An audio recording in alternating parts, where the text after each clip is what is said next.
ശരി, ശ്രീ എം ജയചന്ദ്രൻ, ഈ വിമർശനത്തെ എങ്ങനെയാണ് കാണുന്നത്? കാരണം ഈ ഞെട്ടിപ്പിക്കുന്ന സ്വർണ്ണ കവർച്ച പൊതുസമൂഹത്തിലേക്ക് എത്തിയപ്പോൾ അന്നത്തെ ദേവസ്വം മന്ത്രി കൈയൊഴിയുന്നൊരു സാഹചര്യം ഉണ്ടായി. മന്ത്രി എന്നുള്ള നിലയിൽ താൻ ഇടപെടുന്നതേയില്ല, എല്ലാം ദേവസ്വം ബോർഡാണ് തീരുമാനിക്കുന്നത് എന്ന തരത്തിലേക്ക് കാര്യങ്ങൾ പറഞ്ഞൊഴിയുന്ന ഒരു സാഹചര്യമുണ്ടായി. കഴിഞ്ഞ ദിവസം നമ്മൾ കണ്ടതാണ്, ചൊവ്വാഴ്ച മുതൽ കേരളീയ സദ്യ കൊടുക്കും എന്നുള്ള കെ ജയകുമാറിന്റെ പ്രസ്താവന പോലും നടപ്പിൽ വരുത്താൻ കഴിയാത്തതിന് പിന്നിൽ ദേവസ്വം ബോർഡ് അംഗങ്ങളും കെ ജയകുമാറും ദേവസ്വം ബോർഡ് പ്രസിഡന്റും തമ്മിലുള്ള ചില ആശയക്കുഴപ്പങ്ങളും അസ്വാരസ്യങ്ങളുമാണ് എന്ന് മനസ്സിലാക്കാൻ കഴിയുന്നുണ്ട്.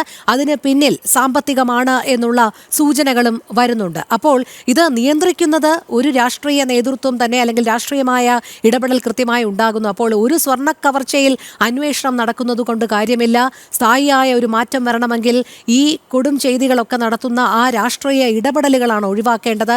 അതിൽ ദേവസ്വം ബോർഡിൽ കൃത്യമായി നല്ല ഉദ്യോഗസ്ഥരെ, മികച്ച ഉദ്യോഗസ്ഥരെ നിയമിക്കണം. അവർക്ക് യാതൊരു വിധത്തിലുള്ള വിധേയത്വവും രാഷ്ട്രീയ നേതൃത്വവുമായി പാടുള്ളതല്ല. എങ്കിൽ മാത്രമേ ഒരു മികച്ച സംവിധാനം ദേവസ്വം ബോർഡിനകത്തുണ്ടാകുകയുള്ളൂ എന്നല്ലേ അനുമാനിക്കേണ്ടത്? അല്ലെങ്കിൽ ഇന്ന് നമ്മൾ കണ്ട ഈ സ്വർണ്ണക്കവർച്ച എത്ര വർഷങ്ങളുടെ പാരമ്പര്യമുണ്ട്, അതുതന്നെ മറ്റൊരിടത്ത് ആവർത്തിക്കാനുള്ള സാഹചര്യമല്ലേ ഉള്ളത്?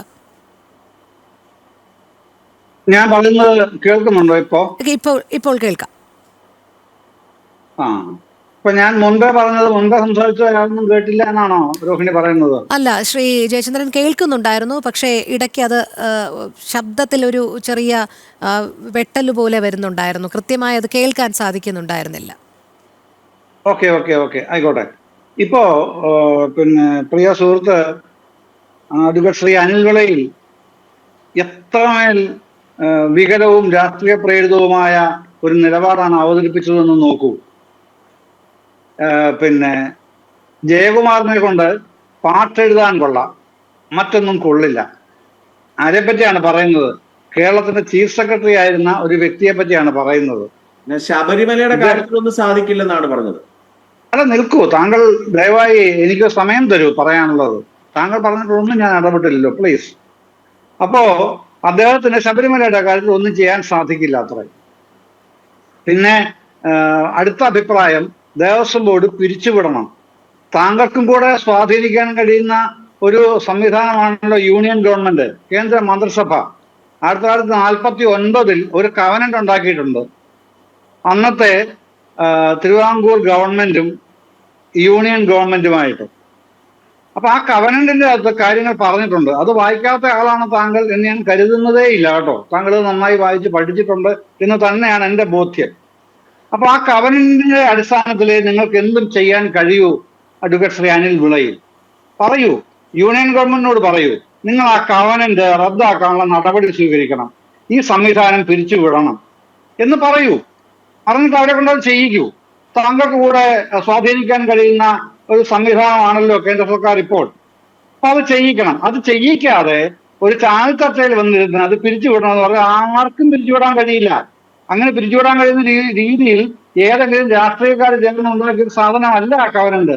അതാണ് അതിന്റെ പ്രത്യേകതയും. ആ കവനന്റ് നിലനിൽക്കുന്നത് കൊണ്ട് തന്നെ മറ്റൊന്നും ചെയ്യാനുമില്ല ആർക്കും. ഇങ്ങനെ വർത്തമാനം പറയാൻ പിരിച്ചുവിടണം, ജയകുമാർ കൊള്ളില്ല. കുറച്ചു മുമ്പ് താങ്കൾ പറഞ്ഞത് എന്താണ്?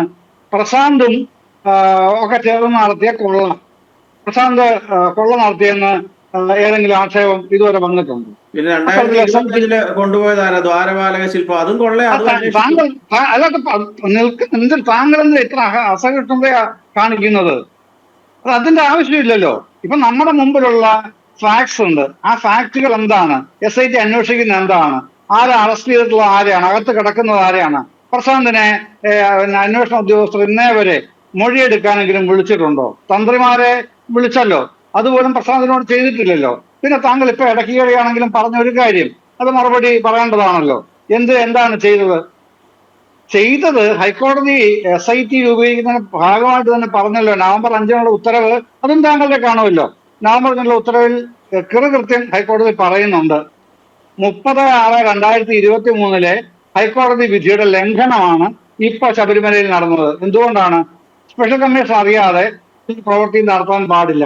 ഈ ദ്വാരപാല പാളികളുമായി ബന്ധപ്പെട്ട ഇഷ്യൂ സ്പെഷ്യൽ കമ്മീഷനെ അറിയിച്ചില്ല.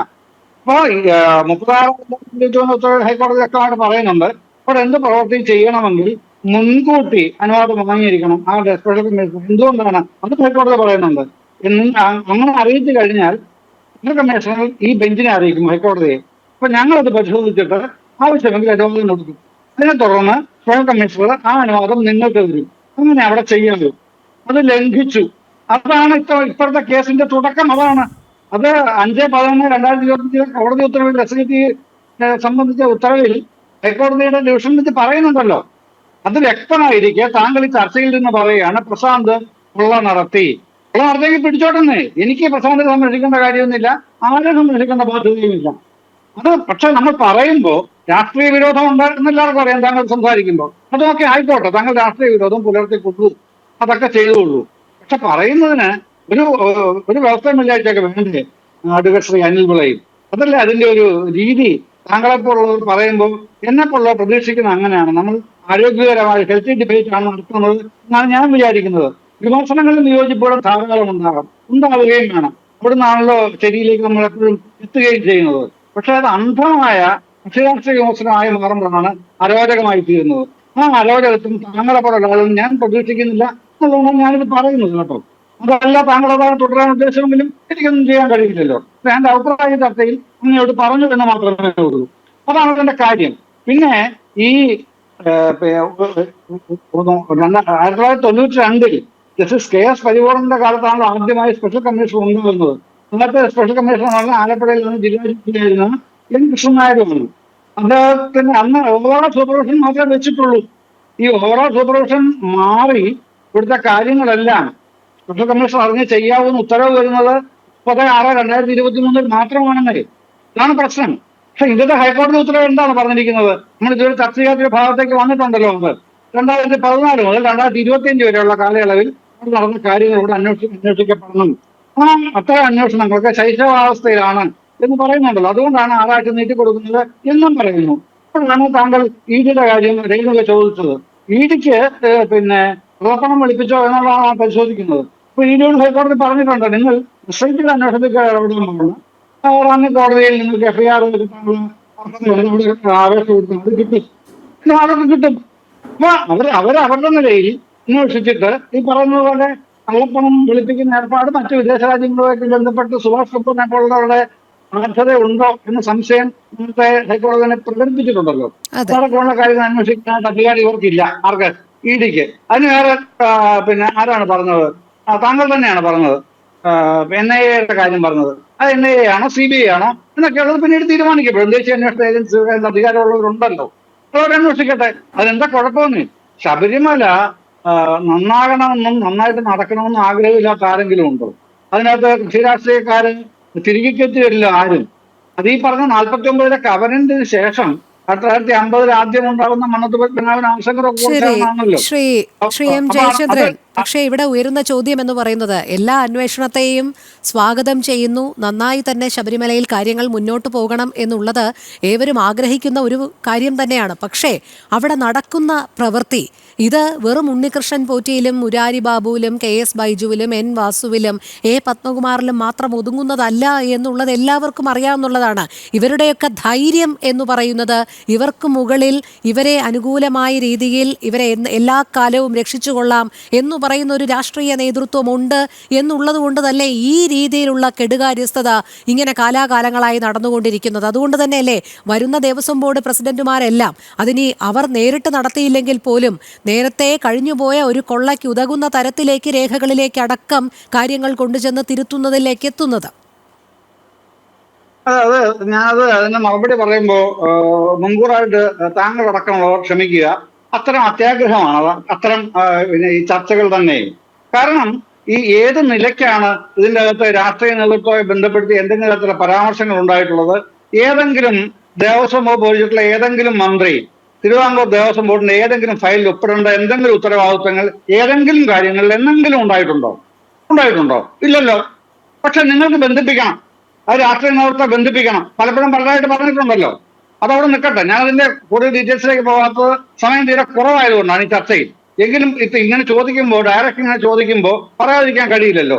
അത്തരം അത്യാഗ്രഹങ്ങൾക്കൊന്നും നിലനിൽപ്പില്ലാത്തൊരു കാലാവസ്ഥയാണ് ഈ കേസിൽ ദേവസ്വം ബോർഡുമായി ബന്ധപ്പെട്ട് അതിന്റെ തുടക്കം മുതൽ ഈ 49 മുതൽ ഇന്ന് വരെ നിലനിൽക്കുന്ന രീതി അതാണ്. ഒരു പരിധിയിൽ കൂടുതൽ ഇടപെടാൻ കഴിയില്ല. പക്ഷെ ഇടപെടണം എന്ന് ഗവൺമെന്റ് താല്പര്യമുണ്ട്. അതുകൊണ്ടാണ് ദേവസ്വം സെക്രട്ടറി രാജമാണിക്യത്തോട് അക്കാര്യത്തിൽ പഠിച്ചിട്ട് വരാൻ പറഞ്ഞ റിപ്പോർട്ട് കൊടുക്കാൻ ഗവൺമെന്റ് പറഞ്ഞത്. രാജമാണിക്യം അത് ആ റിപ്പോർട്ട് തയ്യാറാക്കി പിന്നെ ഡ്രാഫ്റ്റ് മുഖ്യമന്ത്രിക്ക് സമർപ്പിച്ചിട്ടുണ്ട്. അത് ഇപ്പൊ മുഖ്യമന്ത്രി ഇരിക്കുകയാണ് ഡ്രാഫ്റ്റ്. പക്ഷേ എന്റെ ഒരു ബോധ്യം അനുസരിച്ച്, എന്റെ ധാരണ അനുസരിച്ച് ഏത് രാജമാണിക്യം വിചാരിച്ചാലും ഏത് ഗവൺമെന്റ് വിചാരിച്ചാലും അങ്ങനെ ഇടപെടാൻ കഴിയുന്ന ഒരു അവസ്ഥയില്ല. അതിന്റെ എന്താണെന്ന് ഞാൻ പറയാൻ കാര്യം, കവനന്റ് അങ്ങനെ ആയതുകൊണ്ടാണ്. കവനന്റിൽ അത് വ്യക്തമാക്കിയിട്ടുണ്ട്. അതുകൊണ്ട് തന്നെ അത് എളുപ്പമുള്ള കാര്യമല്ല ഇത്തരത്തിലുള്ള ഇടപെടലൊന്നും. അങ്ങനെ ഗവൺമെന്റിന് അല്ലെങ്കിൽ ദേവസ്വം വകുപ്പിന് ശബരിമല കാര്യങ്ങളിൽ ഡയറക്റ്റ് ഇടപെടാനുള്ള ഒരു ഇടപാടും നടക്കില്ല. അത്